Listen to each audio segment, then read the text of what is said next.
Before Esther becomes queen, he stops an assassination on the king of Persia, and I took time to take notice to that because it would seem like for a man who was an Israelite, they're captive in a foreign place, and now he works for the king. It would seem like he would probably be upset at God, or he would say, "This ain't my king. I ain't gonna stop nothing. If they want to kill him, that ain't got nothing to do with me." But what I like about Mordecai is Mordecai does not cross his integrity, even though he does not see the favor of God at this point in the story. And I want to take notice to that. I want to take notice to that because sometimes you can be bitter, you can be angry, you can be frustrated, and it'll make you compromise your integrity and compromise your morals. But I like that Mordecai kept his integrity no matter the situation. He didn't use them being captive in captivity as an excuse to look the other way. He didn't use that as an excuse to go against his morals. But what he does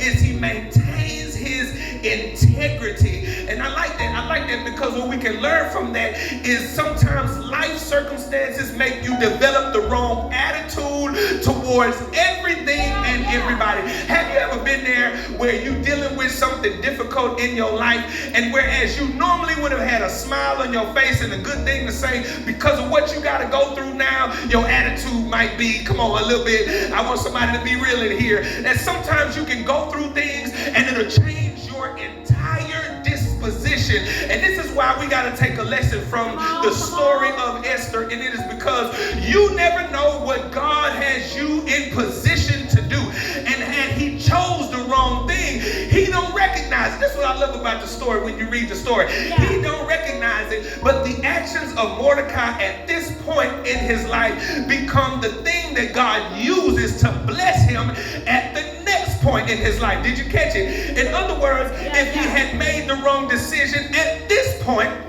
he don't see it, but it would have affected him at the next point. And I want you to understand that God has set it up a certain way that whatever you put out will always come back, whether good or bad. And this is the problem. I want to teach it this morning because this is the problem. The problem is that you want everybody to be nice to you, but you're not nice to everybody. And that God has set it up in such a way that whatever you put out is what you will get back. And I like the way the Bible says it's with the same measure that you meet. In other words, as mean as you gonna be to other people, expect people to be that mean to you.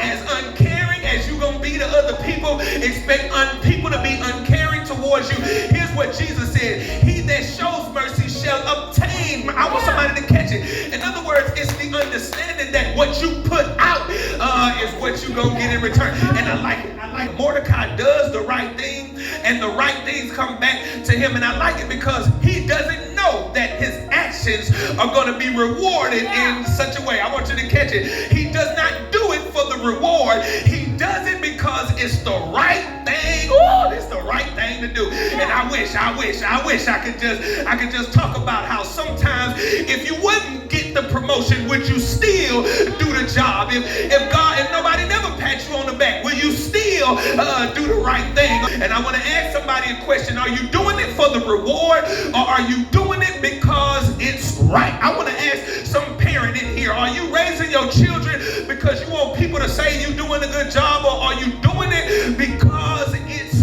right? Are you not stealing money because you know people is going to see it, or are you not doing it because it's right? I like that Mordecai, he don't see how it's going to work out. He's not doing it for the reward. He's just doing it. I wish we could just get back to just doing it because it's the right thing to do. And I like it. I like it because what you put out, God oftentimes let come back to you. And it's amazing how we can say stuff to other people, but we so sensitive when people say stuff to us. I want some real people. It's amazing how you so nonchalant when you deal with people, but you want people to be caring when they deal with you. And I like how God sets it up. He sets it up that this is what the old folks say. They say, be careful how you treat people going up, because you never know who you gonna pass while you're on your way down. And ain't it funny how God always orchestrates the events of your life to where the same person that you did right or wrong, now you are at their mercy. And I like to tell people, be careful how you treat Minister Marcus. Be careful how you treat the people around you. Be careful how you treat them children that you raising up, that's raised around you, because you never know how God can turn somebody who was on the bottom today, and the same person that you handle in the uncaring way, when it's your turn, they're going to handle you in the uncaring way. And I like that Mordecai, he does the right thing because it's right. And I like that the man who wants friends must first show himself friendly. We got to learn how to put out what we want to get in return. We got to learn how to deal with people the way we want people to deal with us. And they ask Minister Marcus, why you say hi to everybody? I'm not trying to act like I'm so spiritual or so saved. I understand the principle that whatsoever a man soweth, that shall he also reap it. Whether you speak to me or not, I'm not doing it for you to say hi back. I'm doing it because it's the right thing. I wish I had somebody. God is watching it, and I need somebody to understand it. And you got to get beyond the accolades, and you got to just do it because it's right. And I like how God, and I'm not trying to move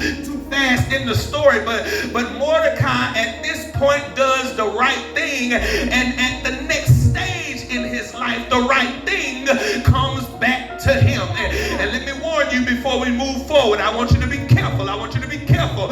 I want you to be careful what you do with these few days you got left, and how you treat people these few days you got left, because you never know what you do at this stage may have an impact on the next stage, and how you handle people on this level may have everything to do with how you get handled on the next level. I like it. He does it because it's the right thing to do. Now get it. Now we going into Bible study right now. Thank you so much for watching. Never miss a Bible study or a sermon when you subscribe, and don't forget to tap the bell so you see as soon as I post.